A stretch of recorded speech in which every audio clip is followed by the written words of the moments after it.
JEE के धुरंधरों, ब्रह्मास्त्र series में मेरा आज का अचूक वार बाइनोमियल थ्योरम पे है। एक ऐसा चैप्टर जिसका एक क्वेश्चन हर पेपर में आया था, आएगा। एक ऐसा चैप्टर जिसके क्वेश्चन सबसे पहले डुएबल होंगे। मैंने बहुत बार बताया है कि अलजेब्रा को पकड़ में ले आओ, क्वेश्चन कोई बहुत डीप नहीं होता, सिर्फ कैलकुलेशन जरूर हो सकती है। अपन कुछ एक बेसिक फॉर्मूलों से आज मैं प्रूव करूंगी कि बेसिक फॉर्मूलों से ही आपके बाइनोमियल थ्योरम के झटाझट सब क्वेश्चन हो चुके हैं। यहाँ देखिए, अगर सबसे पहले हम हर बच्चे को पता है x plus y raise to power n का expansion nc0 x raise to power n, x की पावर कम होती जा रही है, y की पावर्स बढ़ती जा रही हैं, और होल पावर n है तो number of terms n plus 1 हो जाएगा।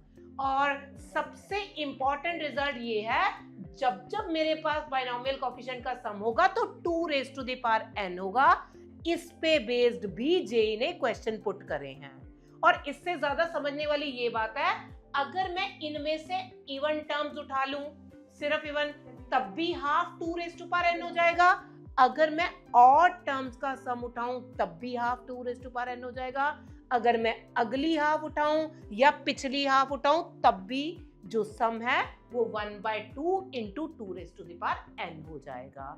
अगला इंपॉर्टेंट की कॉन्सेप्ट, जब सेम टर्म के बीच में प्लस या माइनस होगा, अगर बीच में प्लस है तो ऐसा याद रखो कि इवन वाली टर्म्स लेनी है, nc0 nc2 वाली, और अगर बीच में माइनस है तो आप याद रखो कि nc1 nc3 ऑड वाली टर्म्स का सम। नंबर ऑफ टर्म्स, इस तरह की नंबर टर्म्स में अगर बीच में प्लस है, मेरे पास n ऑड है तो number of term n plus 1/2 है, और अगर इवन है तो n/2 प्लस 1 है। अगर बीच में सबट्रैक्शन है, ऑड पे यही फॉर्मूला है दोनों के बीच में, बट इवन पे तुम्हारे पास नंबर ऑफ टर्म n/2 है। द मोस्ट स्ट्रॉन्गेस्ट कंटेंडर जो है वो मल्टीनोमियल है। ये भी एक्सपेक्टेड है, IIT एडवांस में पहले क्वेश्चन आ रहे थे, अब मेंस में भी 3 साल से आने शुरू हो चुके हैं। मल्टीनोमियल में जहां पे 2 से ज्यादा टर्म्स होंगी तो नंबर ऑफ टर्म्स का formula n plus r minus 1 cr minus 1 है, और इसका जो समेशन करके इसको n factorial, r factorial, s factorial, t factorial, x raise to power r, y raise to power s, z raise to power t हो जाएगा। इतने concept learn कर लो और आ जाओ मेरे साथ क्वेश्चंस देख। मेरे फर्स्ट क्वेश्चन में कोएफिशिएंट ऑफ x पूछा है, एक एक्सपेंशन के बीच में, यहाँ पे 2 टर्म्स की आपस में मल्टीप्लिकेशन है। इनमें कोएफिशिएंट ऑफ x की demand, coefficient of x square और x क्यूब की डिमांड है। बेटा ये क्वेश्चन बहुत ही आसान है, हाँ it was with maximal calculation आप कह सकते हो, पर क्वेश्चन बहुत आसान है। मैंने क्या करना है, झटाझट से इस पे बाइनोमियल थ्योरम लगा देनी। 1 minus x raise to power n पे expansion 1 minus nx plus n minus 1 25 लिख देते हैं, अपॉन 2 फैक्टोरियल इंटू 2x का स्क्वायर नेगेटिव 26 25 24 3 2 1 इंटू 2x का क्यूब आ जाएगा, सो ऑन। अब मुझसे पूछ रहे हैं कोएफिशिएंट ऑफ x। अपन ने बहुत ध्यान से देख, इसको थोड़ा और सॉर्ट आउट कर देती हूँ मैं एक बार, थोड़ा आसानी रहेगी आपके लिए। 1 माइनस 52x प्लस ये कट के 13 और दिस, ये 1300x स्क्वायर हो जाएगा, और यहाँ पे इट इज, आप काटो 364 तो ये 2800x क्यूब टाइप्स की टर्म हो जाए। सबसे पहले मुझे कोएफिशिएंट ऑफ x निकालना है जिसका वैल्यू -56 दे रखा है। अपन कोएफिशिएंट ऑफ x क्या हो जाएगा, यहां से जब आप इस टर्म को इससे मल्टीप्लाई करोगे तब भी आपके पास कोएफिशिएंट ऑफ x आएगा, इट विल बी और ये वाली टर्म को इधर मल्टीप्लाई करोगे, b minus 52c is equal to -56। अब सेकेंड बोला है coefficient of x square. Coefficient of x square, जब आप इस वाली टर्म को इस वाली टर्म से मल्टीप्लाई करोगे तो a, जब इस वाली टर्म को इससे मल्टीप्लाई करोगे 52b, और जब इस वाली टर्म को यहां मल्टीप्लाई करोगे तो आपका कोफिशिएंट दे रखा है, उन्होंने जीरो, बोथ जीरो बोल रखा है। अभी आप कोफिशिएंट ऑफ एक्स क्यूब चाहते हैं। एक्स क्यूब का कोफिशिएंट सबसे पहले इस टर्म को इस टर्म से मल्टीप्लाई करके, दैट इज -52a आ चुका है। इसको इससे मल्टीप्लाई करके 1300b आ जाएगा, और इसको इससे मल्टीप्लाई करके -20800 into C is equal to 0। हाँ, कैलकुलेशन बड़ी थी, परंतु एलिमिनेशन मेथड से पहले इन दोनों में से a सब्ट्रैक्ट कर लेना, इक्वेशन b और c में आ जाएगी। फर्स्ट और वो वाली कंबाइन करके जो इक्वेशन आएगी उनको सॉल्व करके आपका वैल्यू a 1300, b 100 और c 3 आ जाएगा। तो हमसे a plus b plus c मांगा है, that is 1403। Option C is the correct answer. Question 2 की तरफ बढ़ते हैं। यहाँ पे बाइनोमियल थ्योरम में स्पेशल सीरीज का तड़का लगा के दे दिया। हाँ, स्पेशल सीरीज कहते हैं कि आउट ऑफ सिलेबस है, बट एजीपी के नाम पे खेल जाता है जी। यहाँ पे मेरे पास एक ऐसी टर्म है जिसका सीरीज है, मैंने इसका नाम एस रख लिया। अगर इसको ध्यान से देखोगे तो लाल लाल लाल लाल लाल टर्म एपी की है और हरी हरी हरी हरी टर्म जीपी की है। तो इस तरह के क्वेश्चन में अपन लोग क्या करते होते थे, हम कॉमन रेशो से मल्टीप्लाई करके पुश कर देते हैं। तो कॉमन रेशो यहाँ पे 1 + x है, मैंने 1 + x से मल्टीप्लाई करके टर्म्स को पुश कर दिया, और जैसे ही मैंने टर्म्स को पुश करा और सब्ट्रैक्ट करने की कोशिश करी तो मेरे पास यहाँ पे -xs आ गया। ये 1 + x, यहाँ भी देखो 1 + x का होल स्क्वायर, ये माइनस, सब माइनस कर रही हूँ मैं, x³ plus so on 1 + x⁻100, और ये वाली टर्म एज इट इज आ जाएगी। अब देखो इतनी टर्म्स को देखो, ये लहराती हुई झूमती हुई जीपी आपके सामने प्रकट हो चुकी है। अपन क्या करने वाले हैं, इसका एसएन का formula a1 r⁻n-1 upon r-1 apply करेंगे, और ये वाली टर्म मैं एज इट इज यहाँ पे लिख रही हूँ। अब क्या करना है, हम जो टर्म्स कटती हैं उसको काटेंगे और एलसीएम सेपरेट करेंगे। यहाँ पे 1 + x⁻100 अपॉन 101, ये मल्टीप्लाई होकर 101 upon x, -1 + x upon x कर दे रहे हैं, और ये वाली टर्म मैं एज इट इज नोट करती जा रही हूँ। यहाँ पे एक्स की वैल्यू है, मुझे चाहिए s की वैल्यू, तो मैंने ये वाला -x यहाँ पे मल्टीप्लाई कर देना है, साइन भी चेंज कर रही हूँ मैं, अपॉन में x ले आ रही हूँ। मुद्दा कुछ और है, मुद्दा ये है, वो मुझसे जानना चाहते हैं कोफिशिएंट ऑफ x⁻48। अगर मैं इस टर्म को ध्यान से देखूं तो डिनोमिनेटर में ऑलरेडी x² पड़ा है, तो मुझे x⁻50 का कोफिशिएंट निकालना पड़ेगा ताकि ये कट जाए। तो मेरा आंसर रहेगा -101 C50, और यहाँ से कोई भी टर्म इन्वॉल्व नहीं है जिसमें x⁻48 आएगा, तो यहाँ से कोई टर्म नहीं है। नेक्स्ट ये वाली टर्म प्लस ये 100 एज इट इज आएगा, क्योंकि डिनोमिनेटर में x की पावर 1 है, मुझे x⁻49 का कोफिशिएंट लेना पड़ेगा, विच इज 101 C49। तो मेरा option number A is the correct. देखो ए ही है, नहीं ए नहीं है हमारे पास। अपन के पास क्वेश्चन में कौन सी टर्म आ गई, -100 101 C50, थोड़ा सा मिस प्रिंट हो गया है, आप इसको करेक्ट कर लीजिएगा। ये 100 101 49, हाँ ये छोटा सा मिस प्रिंट है हमारे पास, ये आप ऐसा समझिए कि ये वाली टर्म है आपके पास 101, यहाँ पे सेट कर लीजिए। बाइनोमियल थ्योरम के नेक्स्ट क्वेश्चन की तरफ अप्रोच करते हैं। जैसे कि 2026 में हमें पता लगा ही है कि मैथमेटिक्स खूब लेंदी आई है, तो ये क्वेश्चन ज़्यादा मुश्किल नहीं है, बट हाँ ये एक लेंदी प्रोसेस है। हमें अपने मन की शांति बनाए रखते हुए क्वेश्चन को अप्रोच करना है। जो मन से शांत होकर जितना कर पाएंगे उतना ही अच्छा हो जाएगा। यहाँ पे CR दिया है, coefficient of x⁻r in 1 + x⁻n, और Pn ऐसा करके एक सीरीज दी हुई है। आपको पता है C0 C1 या NC0 NC1 अपन लिख सकते हैं, तो मैं इस टर्म को चेंज कर रही हूँ सम्मेशन में। मैं इसको सम्मेशन लिख रही हूँ। आप देखो ध्यान से, 0 से लेके n तक टर्म्स जा रही हैं, या ये रहा Cn। तो अपन को क्या करना है, r is equal to 0 to n, और हमारी टर्म NCr तक चलेगा। और अगर आप देखोगे ये पॉजिटिव है, नेगेटिव है, पॉजिटिव है, नेगेटिव है, तो मैं इसको -2 raise to the power r लगा सकती हूँ। ठीक है, अब और हाँ, और अगर आप इसको, यहाँ पे एक थोड़ा सा मिसप्रिंट हो गया, अपॉन 2 भी आना चाहिए था। ठीक है, यहाँ पे अगर 1 वाली में 2 है, 2 वाली में 3 है, 3 वाली में r है, तो अपन के पास ये वाली टर्म r+1 हो गई।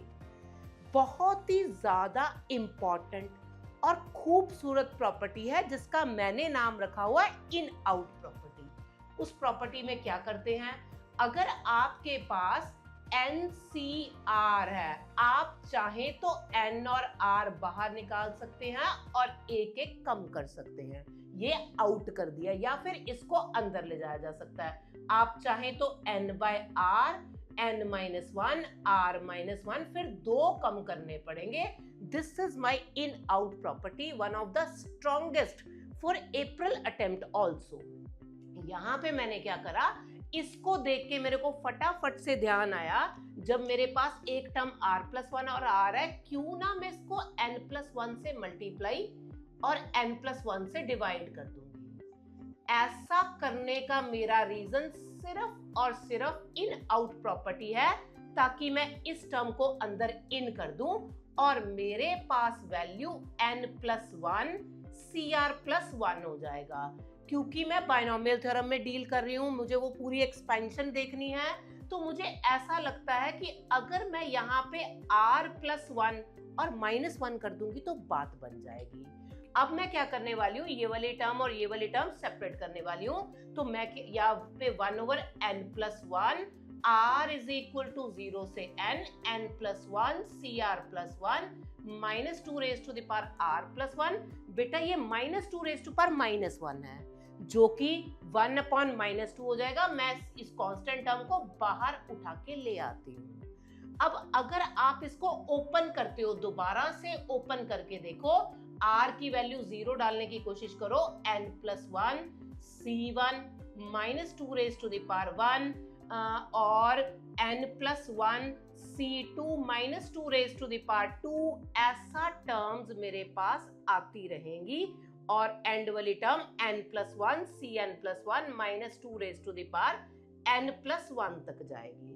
अब मैंने फील करा ये टर्म जो है वो एक्सपेंशन है, परंतु n+1 C0 से नहीं शुरू हो रही, तो मैं इसको 1-2 raise to the power n+1 लिख सकती हूँ, परंतु मुझे एक टर्म माइनस करनी पड़ेगी, दैट इज n+1 C0, जिसका आंसर 1 हो जाएगा।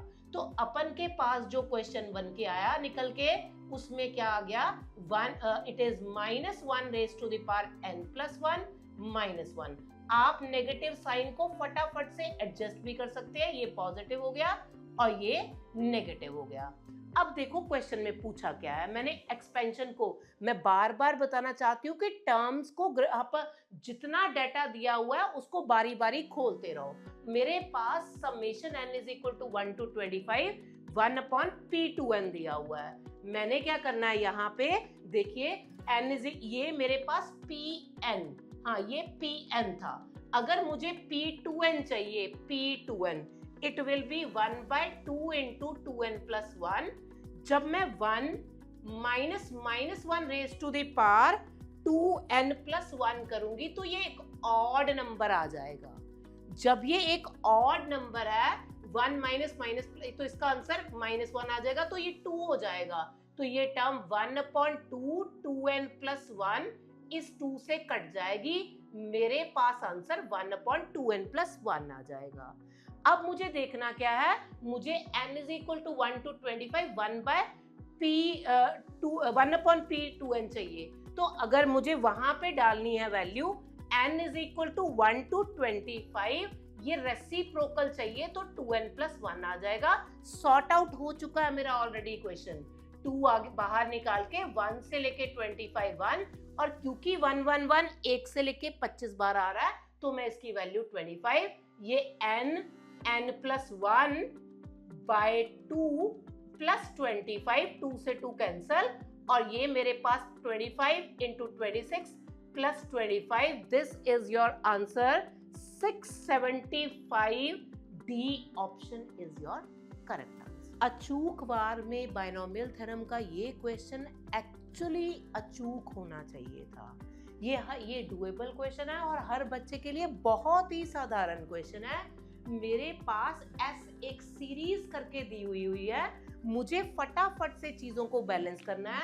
आप देखो मैंने बैलेंस करने के लिए यहाँ पे 1 फैक्टोरियल लगा लिया, क्योंकि 1 3 5 25 23 21, और फटाफट से स्मार्ट वर्क करो। 25 + 1 26, 23 + 3 26, तो 21 + 5 26 हो जा रहा है। तो मैं इस क्वेश्चन को 26 फैक्टोरियल से मल्टीप्लाई और इसी से डिवाइड करना चाहती हूँ। बहुत जल्दी देखो, फ्यू सेकंड्स में निकलने वाला ये क्वेश्चन था। 26/5 फैक्टोरियल, 25 फैक्टोरियल, भाड़ में जाए 13 टर्म है जितनी भी है। उसके बाद ये वाला, ये देखो, what is this? Can't you see it is 26C1, this is 26C3, this is 26C5, so on. मैंने आपको स्टार्टिंग में ही बता दिया गया था कि जेई इस चीज को जरूर डालता है। सम ऑफ बायनोमियल कोएफिशिएंट का सम 2n रहता है। अगर मैं सिर्फ ऑड टर्म्स उठाऊं तो 1/2 इंटू 2n, इवन उठाऊं तब भी 1/2n। तो इस नाते इस क्वेश्चन में इट विल बी 1/2 2^26 आ जाएगा। That will B 2^25 into 26 factorial.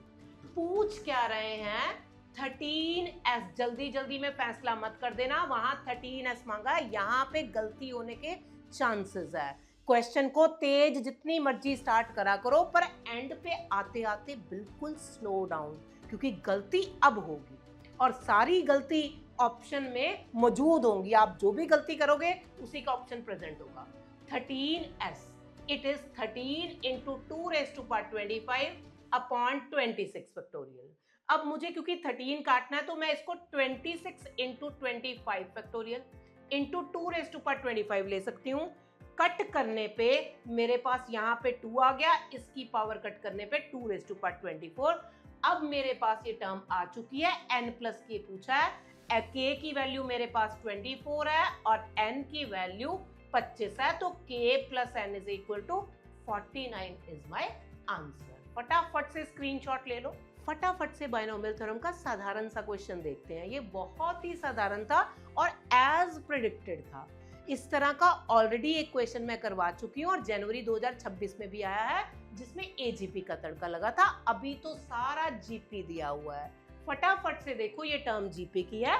First term क्या बैठ रहा है? 1 + x⁻1000 बैठ रहा है, और रेशो क्या है? This upon this, x/1 + x बैठ रहा है, तो ऑब्वियसली ये <<1 है। मैं SN का फॉर्मूला अप्लाई करूंगी, जो ये कहता है 1 - r⁻n अपॉन 1 - r। जब मैंने ये फॉर्मूला खोला, 1 + x⁻1000 1 - r, x/1 + x⁻1000 1 आएगा अपॉन 1 - x/1 + x। ये 1001 टर्म क्यों है? आप ऐसा समझ सकते हो कि x⁻0 से चल के x⁻1000 तक आ रहा है, तो 1001 टर्म्स होगी। अब मैं सिंपल सिंप्लीफाई कर रही हूँ, क्वेश्चन डेड हो चुका है मेरे लिए। 1 + x⁻1000, जब मैंने यहाँ पे एलसीएम लिया, ये 1001 - x⁻1001 आ रहा है, और ये होल अप में 1 + x⁻1001 भी आ रहा है। अगर आप डिनोमिनेटर को देखो, यहाँ पे 1 + x - x अपॉन 1 + x है, ये कैंसिल हो गया। मैं इस 1 + x को इससे काट के 1000 लिख रही हूँ, और ये टोटल 1000 टर्म इससे कट कर गई। तो मेरे पास सिर्फ और सिर्फ जो टर्म्स बची हैं वो हैं 1 + x⁻1001 minus x raise to the power 1001। अब मुझे क्या चाहिए, coefficient of x raise to power 499 और एक्स रेज टू पावर 500 का कोफिशिएंट का सम चाहिए। कौन सी बड़ी बात है, NCR इज द कोफिशिएंट। तो यहाँ पे जब मैं 499 कोफिशिएंट निकालूंगी, इट विल बी 1001 C499। इस वाली टर्म में कोई भी टर्म नहीं है जिसमें x रेज टू पावर 499 का कोफिशिएंट है, plus x raise to power 500 का कोफिशिएंट निकालने के लिए मुझे 1001 C500 निकालना है। अगर मैं इसको सॉर्ट करने की कोशिश करूंगी with the beautiful property NCR plus NCR plus 1, कभी भी दो कॉम्बिनेशन प्लस में हो, ये वाला सेम हो और उनमें से एक बड़ा एक छोटा हो, तो आपको ऊपर +1 करना है, नीचे जो बड़ा है वो लिख देना है। यहाँ पे ऊपर वाली टर्म सेम है तो अपन इसमें ऐड करके 1002 कर रहे हो और इनमें से बड़ा 500। B option is the correct option. देखो अपन लोग नेक्स्ट क्वेश्चन की तरफ बढ़ते हुए और फिर से as promised in out property से ही क्वेश्चन निकली जाते हैं आपके। मेरे पास ये सीरीज दे रखी है, मुझे ना इसको इससे मैच करके देख लिया कि भाई इसकी अगली टर्म है, ये वाली इसकी अगली है, ये वाली इसकी अगली है। तो मेरे दिमाग में खुराफाती दिमाग में ख्याल आया कि क्यों ना मैं ऊपर वाली टर्म की भी अगली ले आऊं। तो मैं ऐसा करने वाली हूँ कि 101 से मल्टीप्लाई और डिवाइड करने वाली हूँ हर टर्म को। बहुत ध्यान से देखो, 101 से मल्टीप्लाई कर दिया और डिवाइड भी कर चुकी हूँ।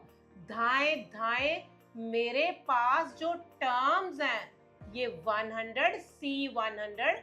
अब ये टर्म नेक्स्ट स्टेप में बहुत जल्दी मुझे नजर आने लग गया इन आउट प्रॉपर्टी से कि ये टर्म्स इन होने वाली हैं। तो मैं इसको 101 C51 ले रही हूँ, 101 C52 ले रही हूँ।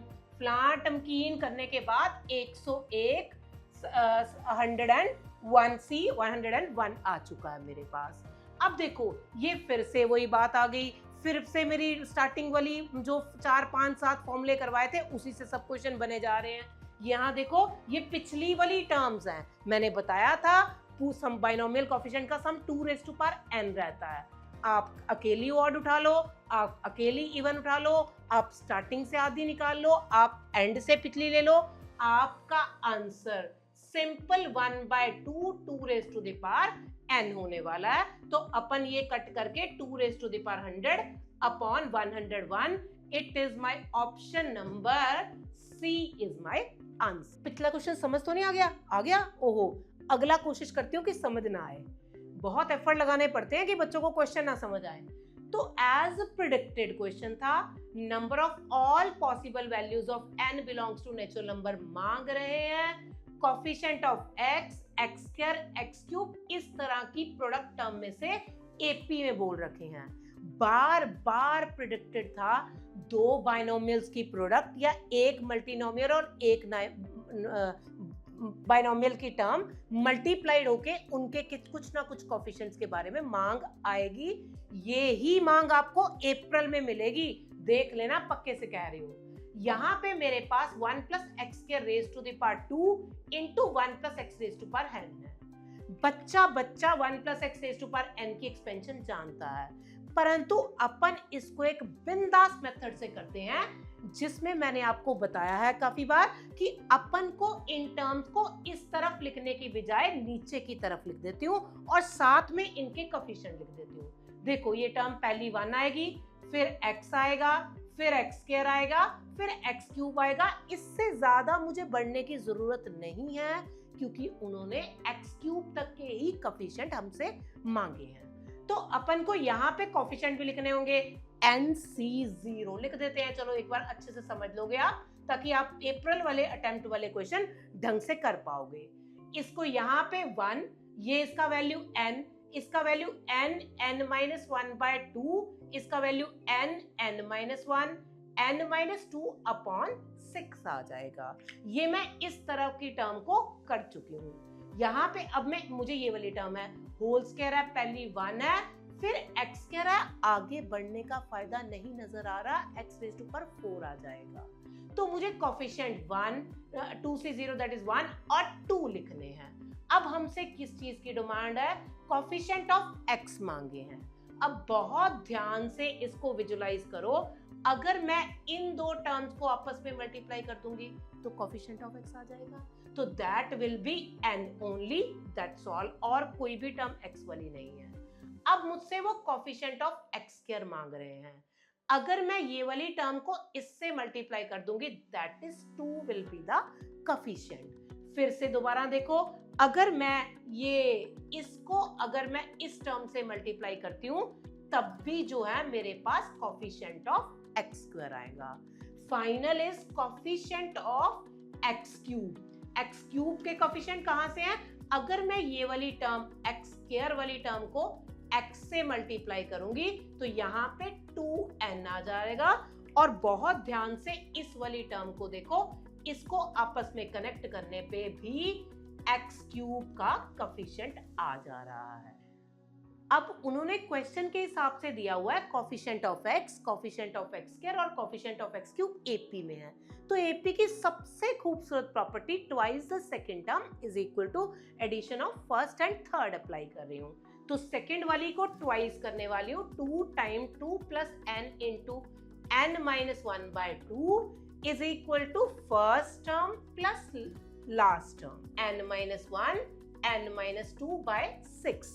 जब मैंने इसको कैलकुलेशन को सॉल्व करा, जब एलसीएम ले लूंगी ये 2 कैंसिल हो जाएगा, 4 plus n square minus n आ जा रहा है, और यहाँ पे 2n प्लस n 3n, तो यहाँ पे 18n plus n into n square minus 3n plus 2 whole जो 6 है, आप इसको उधर मल्टीप्लाई करके 24 plus 6n square minus 6n is equal to 18n plus n cube minus 3n square plus 2n लगा सकते हैं।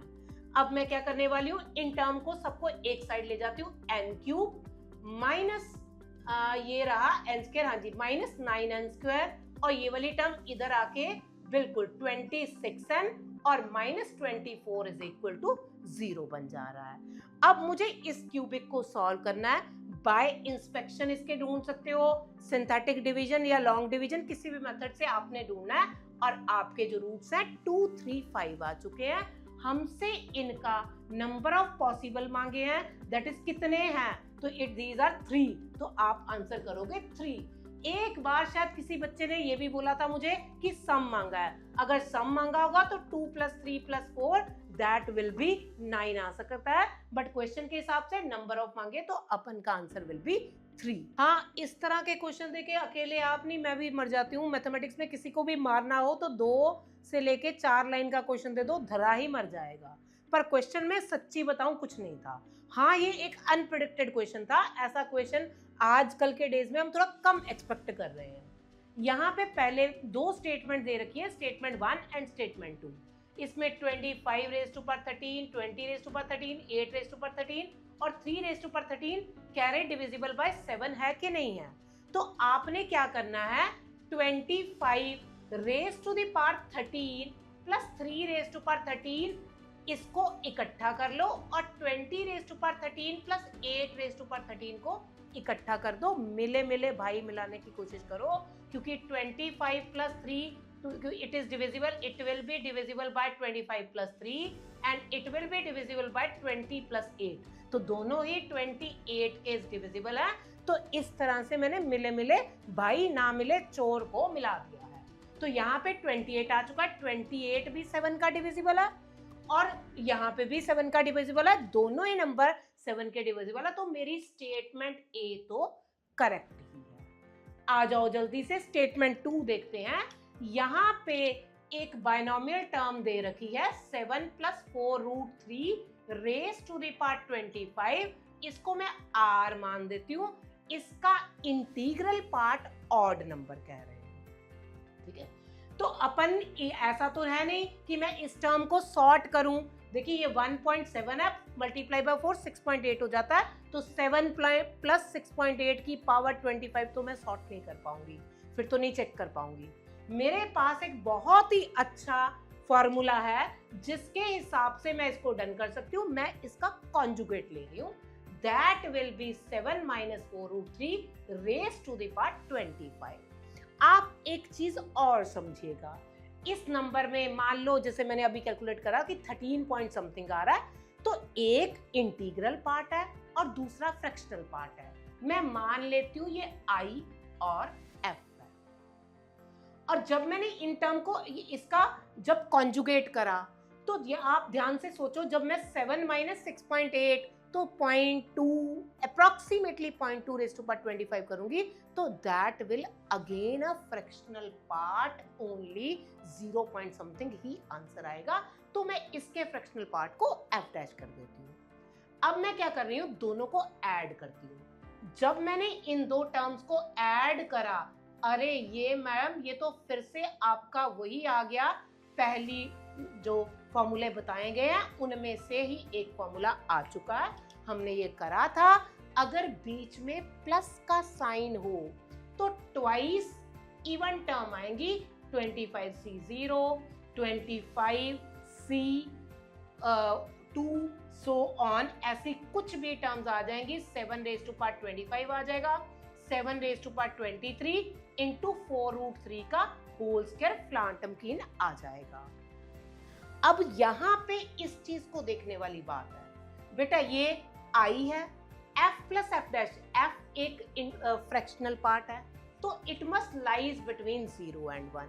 f dash again fractional part है, it must also lies between 0 and 1। So f plus f dash क्या बैठेगा, 0 से लेके 2, 0 भी हो सकता था, चलो 0 से लेके 2, और कोई भी नंबर, कोई भी इंटीजर जो 0 से 2 के बीच में है वो सिर्फ और सिर्फ 1 है, तो इसका आंसर यहाँ पे 1 आ जा रहा है। तो ये 2 टाइम्स है, तो ये एक इवन नंबर है। यहाँ i है प्लस 1 है, जब मैं 1 को इधर ले जाऊंगी, even minus 1 is equal to i, तो ये इवन में से एक माइनस कर दोगे तो ऑड ही तो आ जाएगा बेटा। तो ये i एक ऑड आ गया, यही पूछा था कि ऑड है, तो ये भी स्टेटमेंट करेक्ट है। Statement 2B is the correct option. ठीक है, इस तरीके से आपने देखा बायनोमियल थ्योरम। बहुत इसका श्योर क्वेश्चन करके आइएगा, बिल्कुल जो बेसिक कॉन्सेप्ट के साथ जाइएगा, डेफिनेटली आपके क्वेश्चन हो जाएंगे।